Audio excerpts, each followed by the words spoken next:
Good morning, everybody. I hope you can hear me. I do apologise, first of all, Mr. John Reynard, who was originally in the programme, does send his apologies. He was going to be moderating this session this morning. Unfortunately, he's been taken ill. He's been travelling on planes and he's hurt his back, so he's not able to travel. But I'd like, actually, first of all, just to, wow, that's a bit loud. Are we okay there? Just to introduce my panel. I've got a fairly busy session today. I've got Ray Bariso. Well, Ray, where are you there? Good morning, sir. Like to join me on stage? Ray is the Executive Director for Telcordia, very much around business development and solution strategy. He's got a colossal amount of experience, over 20 years, actually. Good morning, sir. Good morning. Good morning. Nice to meet you. Please grab a seat. I hope these mics are actually working. And welcome. Abdul Hamid, where are you, sir? Good morning. We appear to be... good morning, sir. I do apologize, I can't see because there's a brilliant light.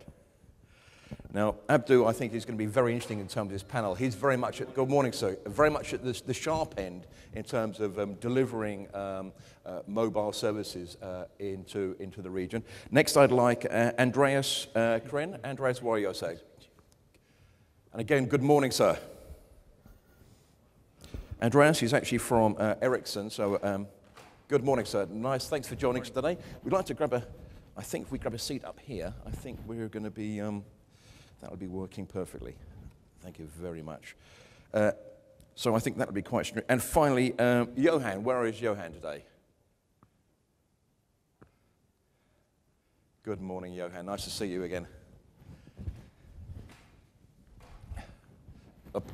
I think there's a microphone up here if you'd like to join this seat here. I think I'm probably going to be the only one mic'd up today, so I do apologise. So the topic for today is, and I think it's actually worth just quickly reading out. One thing I will add, at the end of this session, I think it's going to be quite interesting. We're actually going to be we'll be handing out some voting forms, because it is a great debate. I want some audience participation, as well as my esteemed colleagues from the panel, to actually share your views and get some active discussion going. But we are actually going to be doing a vote at the end of the session. Our esteemed colleagues at Terrapin will be handing out some ballot forms on the way out, and we'll be collecting those a little bit later. And what we'd like to do is actually to share the results of that ballot with you in the next session. So please do fill this in, and I'll make you a short reminder at the end. Thank you for that. So what's the debate about? Well, for or against is what we're doing. Will LTE, I suppose, really meet the consumer requirements? And can we afford to do it? Is it something that is actually viable? And what's going to be the impact? And I love the word here, and Andreas and I were talking about this a little earlier, cannibalizing the network. Is that going to, what's the impact of cannibalizing the existing network going to be? We've heard discussions about how ARPU is probably going down or remains static, but our requirement for bandwidth is dramatically increasing. How are we going to address that as operators, and how is LTE going to be helping us? And can we monetize LTE? How does that actually going to work? So anyway, and I suppose the interesting thing is, fundamentally, can we afford to do LTE, and will it actually give us the return on investments that we as service providers would actually like to gather? So without further ado, I'm just going to take a seat here. And to start the thing off, I'd pretty like to get some initial comments. And Andreas, I think I was very interested in some of your comments about, what's really holding us back at the moment in terms of deploying LTE within this region. Would you like to share some of those thoughts and ideas with you? Yes, of course. Good morning, first of all, everybody. LTE is actually happening in the Middle East. We have seen recent launches in Saudi Arabia. We have seen a launch in the UAE as well. And of course, as Ericsson, we are proud to have supported Etisalat here in the UAE to launch LTE. The growth in mobile broadband is happening. We see that. And it's happening globally, and it will affect the Middle East as more in the future. The thing is, when you compare now the LTE status in the Middle East with the global scope, then there is not such a big difference, finally, because there is no large-scale rollout so far. We see the United States sticking out a little bit. There are a lot of operators who have launched LTE already, but they have missed out on the 3G opportunity, so there's a bit of a different game there. So still, LTE, it is happening here, but still we see some challenges. And one of the challenges definitely is the harmonized spectrum availability. We see the difference even among Gulf countries, difference in frequencies. We see difference even in picking LTE TTD or picking LTE FTD. So there's a difference. And this difference leads to the challenge of the ecosystem as a whole. So there will be a challenge to participate in global developments. We will see an impact on the device availability, so the choice for consumers will be less based on that. And what's holding us back as well is the maturity of mobile broadband or mobile data in the whole region at the moment. In several countries, we don't even have 3G at the moment. So some countries here need to take the first step to move into 3G and then join the LTE bandwagon. So I think those are the most important things: the spectrum, the ecosystem, and the maturity of mobile broadband in the region.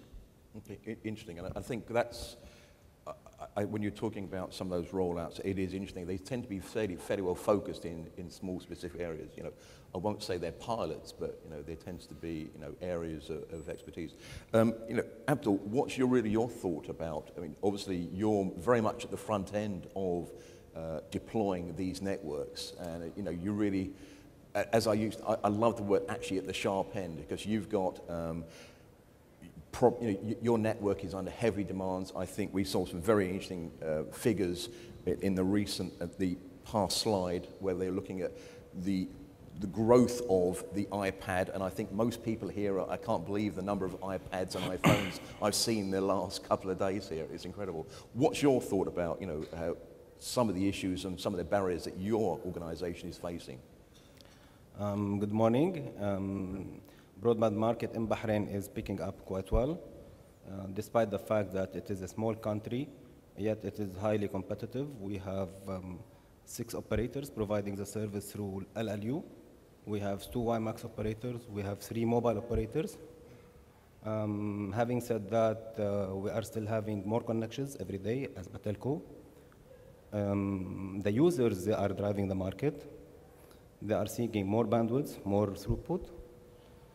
This is putting pressure on us on how to maintain the quality of service and experience. We are looking into options how we can offload our network to maintain the network quality of service and to be competitive in the market. LTE for us is one of the main options. There is an issue for LTE in the region, which is the spectrum. The regulator should work on clearing our spectrum because in Bahrain we lack the spectrum. This is an issue for us as operators. As I said, it's driven by the end user demand and seeking for more bandwidth and the quality of service, especially when it comes to gaming applications and machine-to-machine applications. That's it. So interesting, LTE is an option. But it's interesting, is it also an option for the competition as well, I suppose, isn't it? Definitely. It's based on the company strategy, whether you are there for industry leader, marketing, revenue. So every company has its own strategy. By the end of the day, we are driven by business. If there is no business case, we will not go for that. Yes, interesting.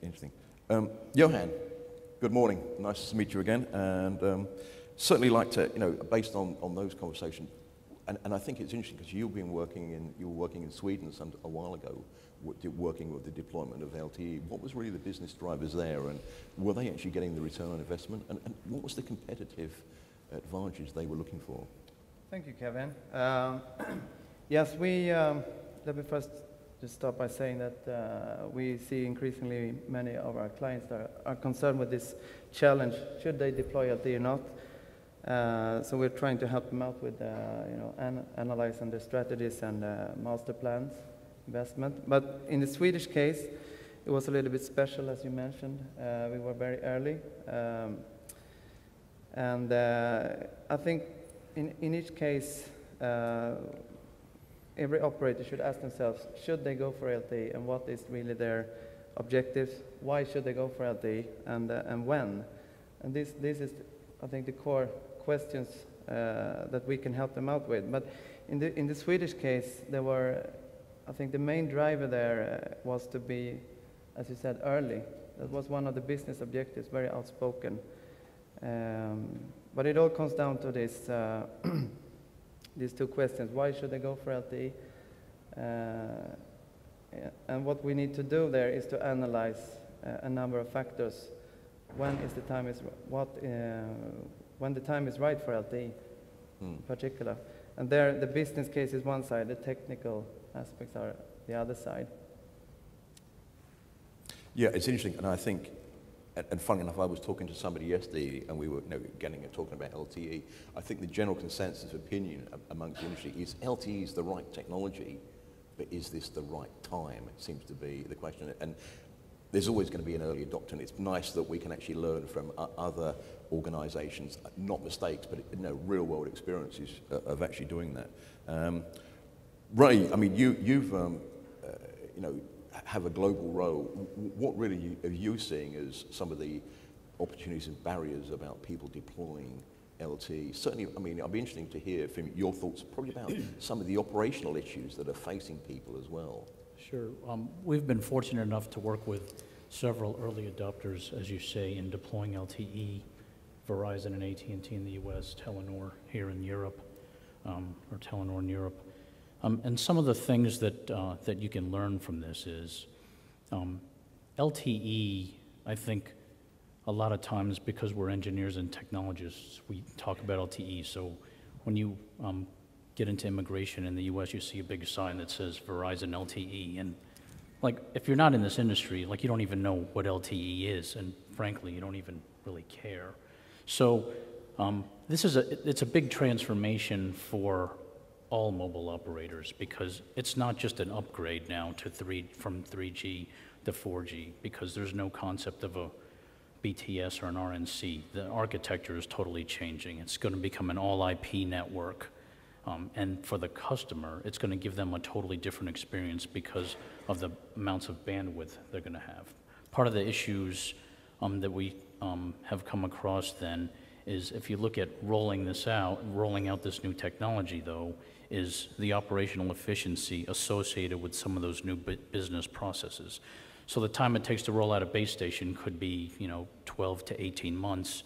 And one of the operators we were working with, it cost them $150,000 in revenue per month that they're not rolling out a base station. So depending on what your cost structure is, being able to optimize that plan to provision process of rolling out a base station could save you millions of dollars. So if we're looking at revenues not being the same as they were and the exponential cost of providing this service, optimizing that from a process perspective, using software tools, and taking a holistic view of looking at how you manage the network is important.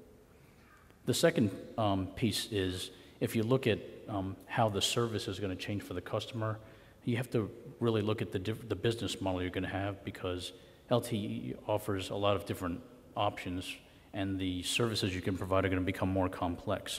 So I think we've already seen that the all-you-can-eat or unlimited data plan concept is going away. So what does that mean? You're going to offer prepaid service, you're going to offer tiered service. How many tiers are you going to have? What's the business model for that going to be? You can't charge too high because you don't want to be an early adopter and then turn everybody off right away, but you want to charge too low because you still have to be profitable. And then the third piece is customer experience. If you look at how you're going to, and this was a big topic yesterday, if you look at what the customers are doing now with their services, with their iPads, with their phones, it's continually going to be more and more about video. But if you're looking at video on your iPad or your iPhone, like, this isn't now about monitoring the network and the performance of the network. There's also IT servers and video servers, and maybe you're dealing with third-party content providers. And as these services in the network becomes more complex, how are you going to be able to ensure higher levels of quality of service when the plans that you're offering are becoming more complex, quality of service based, SLA based, and lots of different issues with devices, the operating systems on the devices, the content providers, et cetera. So I think those are some of the things we're seeing with the deployments that we have today. Yeah, and I think it's interesting that and it's nice to see that we're starting to talk about a little bit about the client as well, because I think, and again, one of the interesting things you get the impression of, and I think certainly from the user community, is that sometimes we as technologists in the telco business are getting carried away with all this latest and greatest and deploying all the next generation technology. But if we don't get those early adopters on board and growing, that's going to be a huge issue. I mean, there are some parallels with, say, the fixed line network. You know, I was talking to a client a little while ago. They've deployed a fiber network through the entire country, but they only have some in the region of a 3% take-up. And that's a really issue. And I think, certainly for the LTE, how are we going to get our subscribers to seamlessly move into the LTE environment and pay for those value-added services? But when, they've got to be of some real value. Sorry, can I just add one thing to my previous Please, statement yes. that I forgot to mention? That one thing about Sweden is that it's one of the few countries in Europe that actually has a positive outlook for ARPU increase when it comes to mobile data. That could be one of the factors that we're probably coming back to in the later discussion. Most of the countries have a more pessimistic view on this. Well, it's nice to see that I think somebody's got an optimistic view around ARPU, because it seems to be constantly under pressure. Andres, I mean, any comments about ARPU, and from your side? You're involved globally, and your organisation is involved in globally around that. I mean, what are your customers seeing in that issue? The trend, I think, is the same globally, that ARPUs tend to decrease, especially in the voice business. Pressure is extreme, competition is extreme. This tends to put ARPU under pressure. And that's one of the big reasons why we believe if operators capitalize on this mobile data trend, on this extreme demand globally for mobile data, they are able to cope with the decreasing voice ARPU trend. So they manage to bring back the ARPU, and in some cases, and especially in some selected segments, of course, they will be able to increase ARPU. But everything will be relative. So we don't believe that ARPUs will shoot up. No, but operators with the service mix, they will be able to sustain ARPUs or grow them a little bit. Yeah, interesting. Just going back to I think one of the first questions we had here is, will LTE satisfy the consumer demands for broadband? And I think the definition of broadband is quite interesting there. And what will be the impact on the fixed net? Abdul, any thoughts? What would be your Coming from incumbent operator, we do provide the fixed broadband, and at the same time we provide the mobile broadband. It's a very delicate topic that we don't want to promote a product on the account of other product. At the same time, we want to maintain the competitiveness in the market.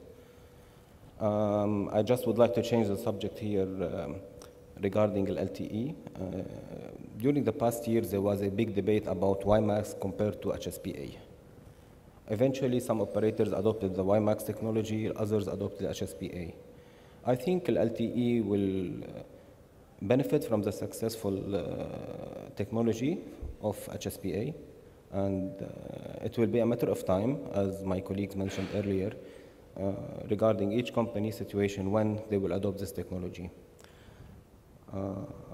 So in my views, LTA will be there. It will be a successful, because comparing the number of connections that it can provide, latency, which is a great differentiator, at the same time, end-to-end quality of service. Such factors are very sensitive. We are dealing with a smart customer nowadays. He knows what he wants, a highly competitive market. All of these factors are impacting our ARPU, definitely.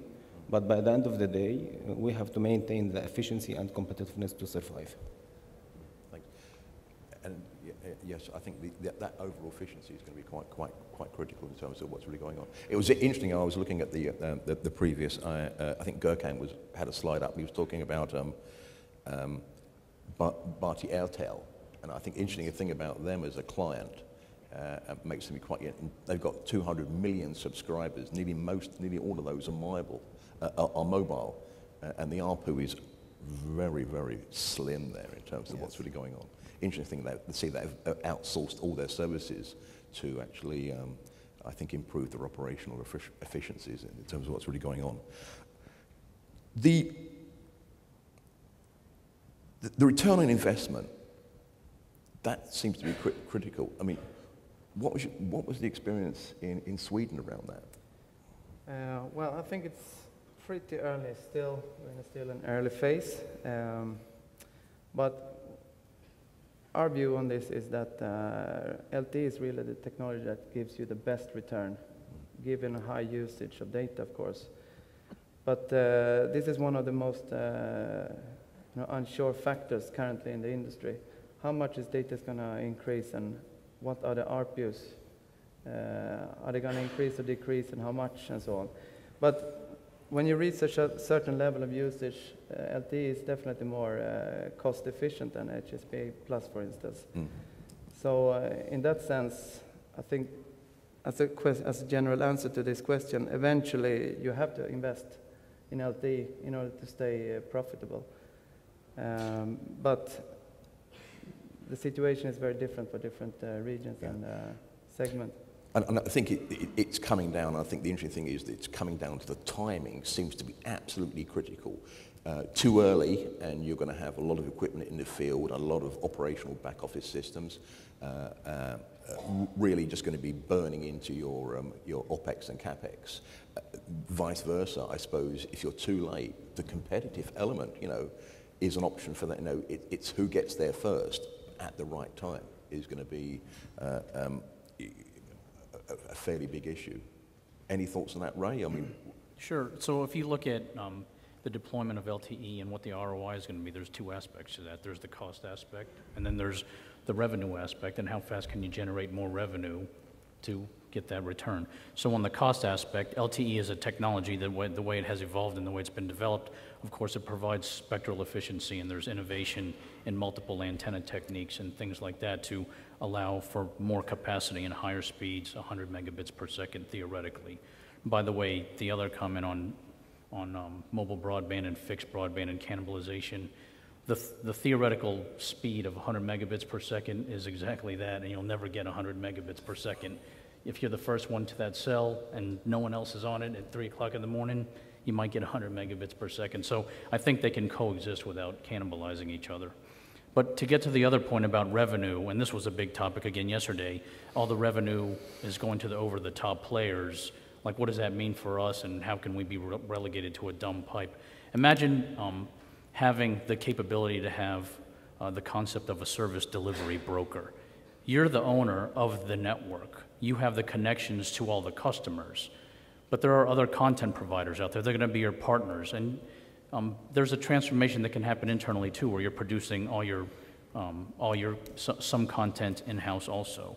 But if you take into consideration the benefits and the flexibility and the capability that LTE enables for mobile broadband, if a customer wants to watch a video in real time, an HD video, and they want to pay at that moment in time an additional fee to be able to get that capability for a 3-hour period, and you can enable that revenue right away, that would be great. The problem is, when the customer is downloading that video, they're not talking to you, they're talking to Netflix, or they're talking to somebody else. So you actually have to partner with them because they already have the customer connection.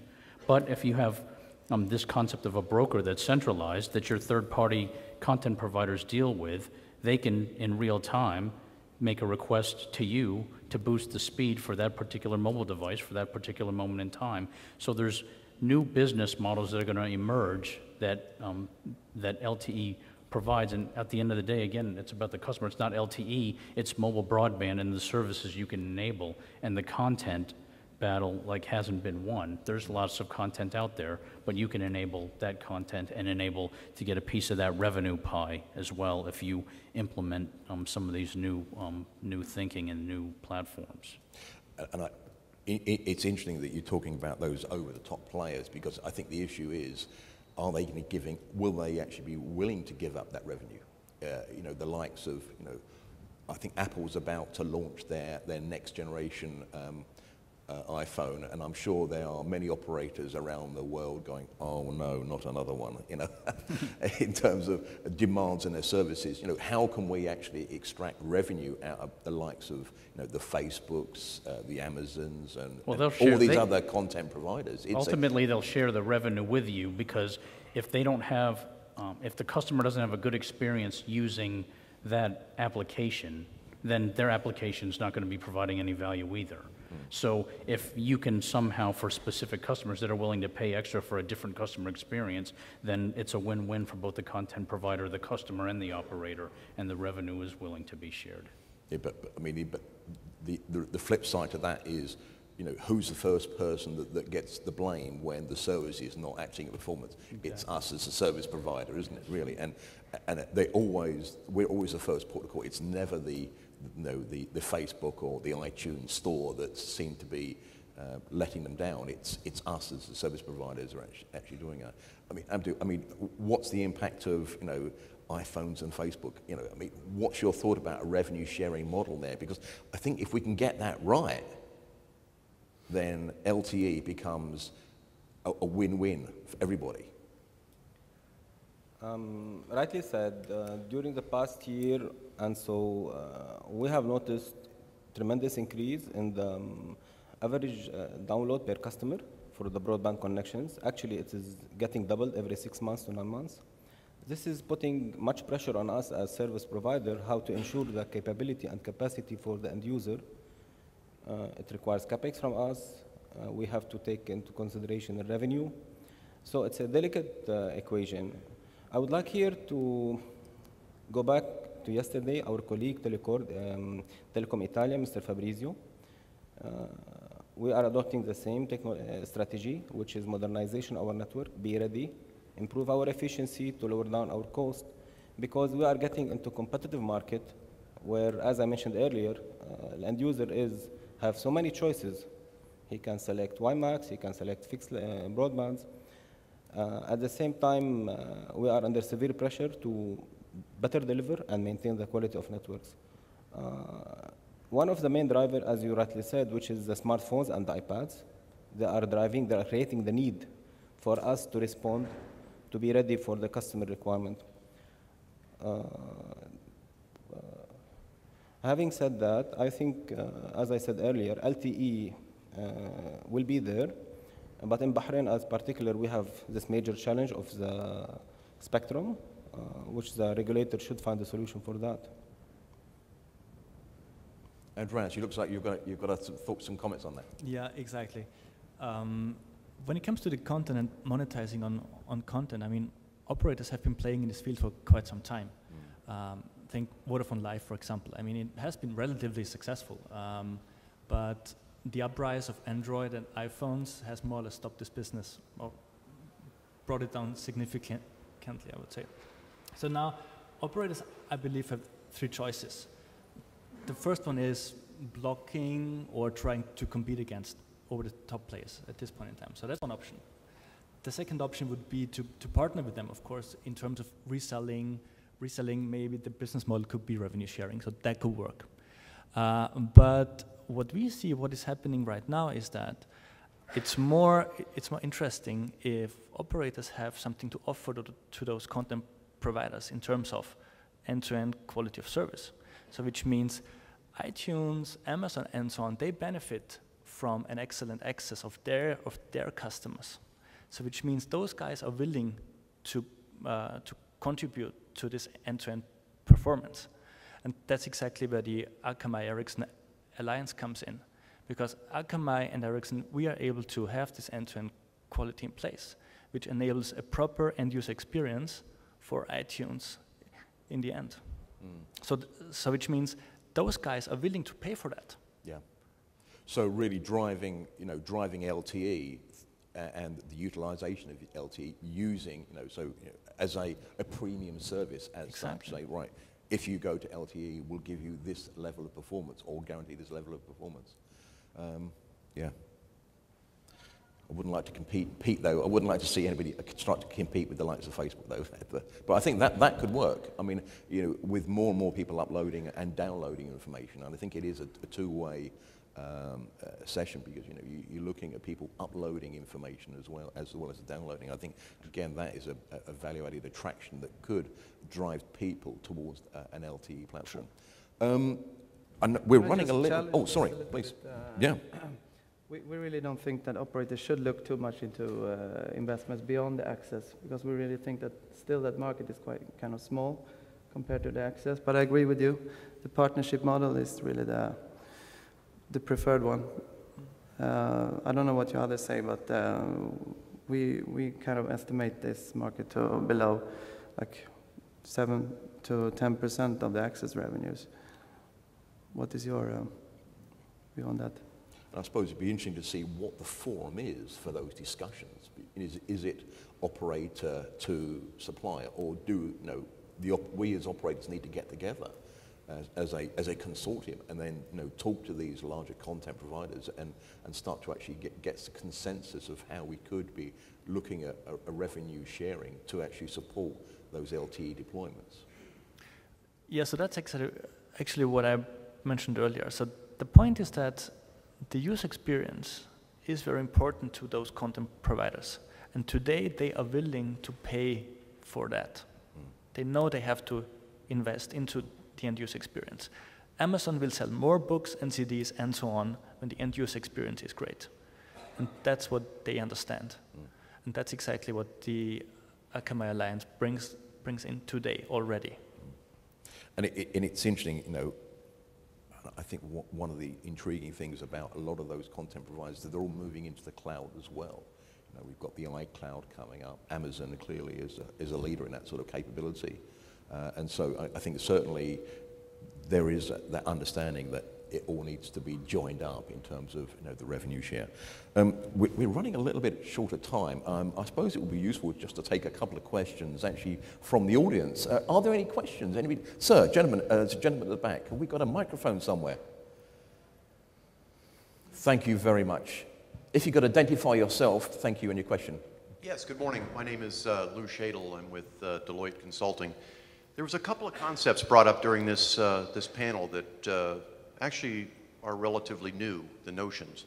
In fact, Ray, you had mentioned about the concept of an intermediary operating as say an honest broker, signaling the operators' networks that they need additional capacity or they need to change the dynamic in some way relevant to the demand, to the content. That intermediary, that broker, is somewhat of a new concept. And listening over the last couple of days to many of the operators, I haven't heard any of them addressing it that way. In fact, I believe it was yesterday that it was Hatim who was addressing a different notion of possibly filtering as a way of controlling content and sort of forcing the content provider to play with the operator. But this is less restrictive, that notion. And then I believe, Andres, you were mentioning the Ericsson-Akamai relationship that you have.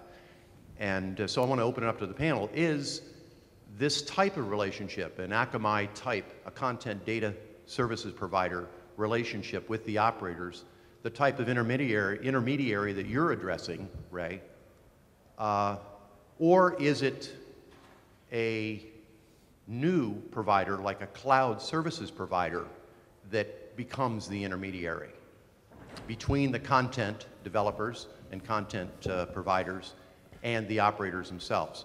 So I think that this is very interesting, and I think that it's a completely new and innovative approach to this whole issue of how the operators get into the value chain of the content and not be relegated to just mules carrying the content. So please, I'd like you to elaborate on that a little bit. It's a very interesting topic. Sure. So Andreas mentioned the relationship with Akamai, the concept of a service delivery broker that I brought up. We're doing some research, some early research right now with a couple of operators in Microsoft, actually. So your comments about a cloud computing environment, an intermediary relationship with other vendors, I think it has to be this type of partnership because we're moving into a domain now that no one has total end-to-end expertise in, right? Because you're talking about media and entertainment in that domain. You're talking about the telecommunications domain.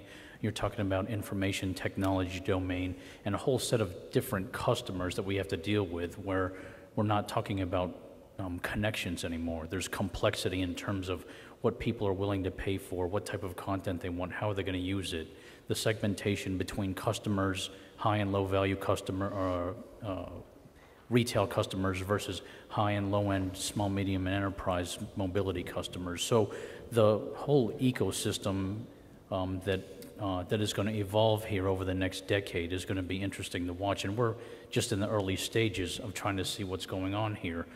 The approach that we're taking is the communication service provider has always been our customer. That's who we know the best. That's what we know the best. But the convergence of the communications network and the IT network and cloud computing is bringing that closer together because at the end of the day, mobile broadband LTE is going to be an all IP network, so that convergence is just becoming flatter and flatter. And for those of you that don't know, Ericsson and Telcordia are actually going to be part of the same family here towards the end of the year. So taking that expertise of being a world-leading network operator and services provider, and us as a world-leading software, multi-vendor operational provider, like that's going to become a strong value add for the operators going forward, I think. So it sounds like the combination of Telcordia and Ericsson is the timing is absolutely right about it. And I like the idea of getting out of that mule concept and getting back into the value chain, because I think the regulator and the deregulation has pushed us away from the revenue stream that we now need to re-engage in that somehow. Are there any more questions before we break? Sir, good morning. Good morning. Fawaz Basim Zain, KSA. The question is about, have we exhausted all our options in the different 3GPP releases before heading to LTE? And today the problem is that put an LTE network, it's going to be like an overlay network on top. You're going to keep maintaining your 2G and 3G for quite a period of time. We don't have voice on LTE yet. There's no devices. So I'm just responding to the question up there. Will we ever stop maintaining our other networks? I've got a little comment about that, and we have a real problem about retiring networks and systems. Working with some of my clients, they've still got systems that are 40, sometimes 50 years old that they still actually utilize. So it is an issue in terms of turning off technology. We're not good at it as an industry. Abdul, I mean, that's probably a question for yourself about, what's the plan? Actually, this is a debate currently taking place within the operators. It's a proven technology. We have seen in Europe a couple of successful LTE commercial networks. Dubai took the lead, UAE took the lead with Etisalat. 2 operators recently joined the race in Saudi Arabia. So it will be a matter of time when each operator will position himself as a market leader or technology from that perspective. Network complexity will be an issue. Our OpEx currently is one of our main constraints in view of the economical crisis in the region and the world. Revenue is going down, so it's an ongoing debate, but from our perspective, we will reach a situation where our CapEx surely will not be sufficient in view of the spectral efficiency that we'll be paying for HSPA networks. So we have to go to LTE in order for us to be more efficient, and the matter will be when and what's the right time to deploy such new technology. Johan, any thoughts on that as a question? Well, we think that HSPA still has a huge potential.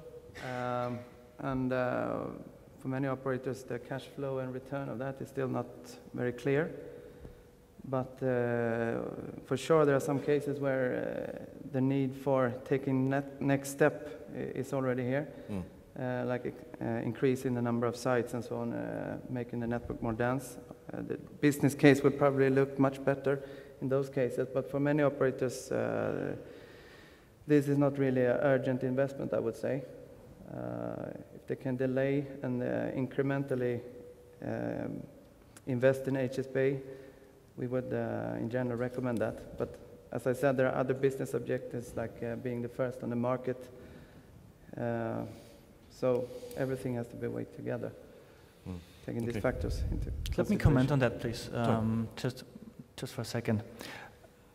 We strongly believe that LTE will not replace HSPA in short term. It's important that HSPA and LTE, they join forces and they exist at the same time. LTE rollouts will happen gradually, they will happen in hotspots. And when it comes to the complexity of the networks, I think it's important to understand that typically when LTE is being rolled out, the network or the radio network is being modernized at the same time, which means the complexity reduces to those concepts called Evo RAN or single RAN.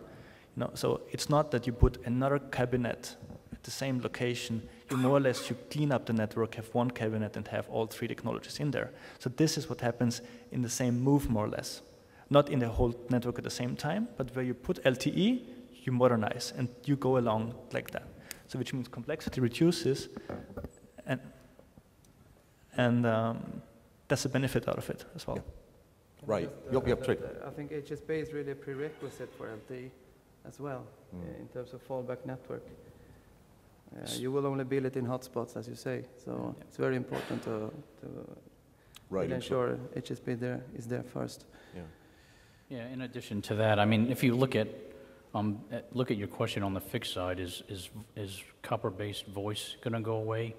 It eventually will, but it's even to this day, it's not going to go away anytime soon. Revenues are declining, but the infrastructure is not going away. So the investments we've made is we've recognized that 2G, 3G, LTE, and on are going to have to coexist together for some time. And if you keep managing them in separate silos from an operational management point of view, your costs are going to keep increasing, and that's not a sustainable business model for you as an operator. So having the concept of a single RAN and the different options of having overlay networks, doing network swaps, the business case is different for different operators depending on how much of HSPA they've already deployed or where they are. Verizon is deploying LTE, and they were the market leader because they had to get off of CDMA. AT&T invested in HSPA and HSPA Plus, and that'll get you mobile broadband speeds of 14 megabits per second, but because Verizon's rolling out LTE, AT&T's got to do it also. And when you do that, you can't just roll out the RAN technology, you have to worry about the backhaul piece of it in conjunction with it. So Ethernet-based, fiber-based Ethernet backhaul is a consideration also. So the point is, it's going to continue to be, and increasingly so, a multi-vendor, multi-layer, multi-technology network, and the importance of investing in standards-based solutions, which we've done. We've invested in adopting a 2G, the 3G, and the LTE data model from 3GPP in a single operation support system to manage that integrated network in a more holistic way. Sorry, there's another question there. Can we, gentleman at the front, we got a microphone? Thank you. Sorry to make you walk. Hi, good morning. My name is Hamdi Break. I am from Zain KSA. It seems to me that history keeps repeating itself. I recall 8 or 9 years ago, there was a debate in a panel similar to this, debating whether 3G is going to relieve the congestion on the answering the explosion of the data traffic. And today we are doing the same with LTE. I do recognize that LTE is now the only, it seems to me that it's the only solution, but my personal belief is that LTE is not going to be as successful as HSPA or 3G due to the fact that the spectrum allocation across the world is being deeply fragmented. So I don't think LTE is going to be as successful as 3G. Now, my question to the panel is what the industry has as a long-term solution beyond LTE take into consideration that adopting a new technology or a new generation of mobile network takes 5 to 10 years. So the question is, what do we have, or what the industry has, a solution going beyond LTE and even LTE Advanced? Ooh, tough one. Andreas, I'm going to push that one over to you. Thanks. Thanks a lot. I'm here to serve. Yeah, of course you mentioned LTE Advanced. That will be the next step. That is still a couple of years away, I would say. The final standard has not been frozen by 3GPP, so we still have some years to go for that. But let me mention that I believe that LTE will be more successful than 3G or HSPA in the future. We see that 3G has taken roughly 10 years to gain significant ground. LTE will gain this ground much faster. And when you look at the developments of chipsets, then those will be capable of handling 3G, HSPA, HSPA+, and it will handle different frequencies and different varieties of LTE. So which means from the end user perspective or device perspective, there will not be a hurdle. Whatever is available will be taken. The device and the network decide based on application which network or which technology should be used. But the availability of devices will increase much faster than it ever did in all other technologies, and the affordability for the consumer as well. So today, LTE is the fastest growing technology ever, and we believe it will continue like this. I don't know about 5G, 6G yet. I think it's too early to talk about that. I think we have to stick around with LTE for quite some time. I think we've probably got time for one more question, because I know we are overrunning. The gentleman in the... Good morning, sir. Good morning. My name is Hamza Ali from Telecoms. To me, there is no doubt that an LTE will go through. We have seen tremendous growth in the data. In fact, recently I was reading a statistic that on the internet, for every second that video is downloaded, it will take an individual 5 years to watch it. Now that's impressive. What is driving the industry today is the user behavior, it's the devices, and it's the applications. So the customers are definitely looking for better user experience. The question in my mind is, how do we make money, end of the day? Whether it's LTE or another technology. Users will definitely drive that, but operators today are offering flat rate packages, and they have no control over the content that is delivered over the internet. So how do they make money? That's, I think, the question that we should be addressing today. Well, I think that is the match our LTE deployments with the customer expectations, and I think that that whole concept about the customer experience is quite crucial, and also, you know, how we can actually become that interesting, how we can get back into that revenue stream is really going to be the critical issue. The demand's absolutely going to be there, absolutely going to be there, and LTE is going to fulfill that at some stage. I suppose the question is, when is LTE going to be deployed? Thoughts, comments? A small comment about the major contribution to the success of LTE, which is the spectrum. Within this region, we lack the spectrum. So the TRA, the regulators, should find a way out. Recently in Europe, there was a nice model. Operators were using a mix of two spectrums, 2.6 for the urban areas for the capacity, and the digital dividend for the coverage in the suburbs. Unfortunately, we lack both spectrums allocation and bandwidth. I think this is one of the main contributors beside the demand of the market and when the customers are ready to pay for the service. The first one, which is the spectrum, is directly relation to the CapEx. Operators who go to 2.6 spectrum, their CapEx, their initial investment will be much higher. Definitely the spectrum is cheaper, but there is always a payoff in the equation. So the spectrum, especially in the GCC region. Yeah, I think, Andreas, as you said earlier, you know, the spectrum is going to be a quite important component, and we need to get that very much standardized. Yes. Gentlemen, I'm probably going to draw it to a very healthy conclusion at that point. I'd like to personally thank you all for your contributions. And I thank you for the audience for participating as well. As I mentioned earlier, we are going to be running a ballot. Is LTE, is this the right time for LTE? I believe they've been handed out. I think I'm getting a nod from the back that you've got one. Yes, it's a little bit of fun, but I think it'd certainly be quite interesting to look at that. There'll be a collection ballot box actually at the back, so please do fill that in. In the meantime, thank you for your attendance. I think it's lunch break now. I'd like again to personally thank my panel and thank you for the audience for participating. And a quick round of applause for our panel. Thank you.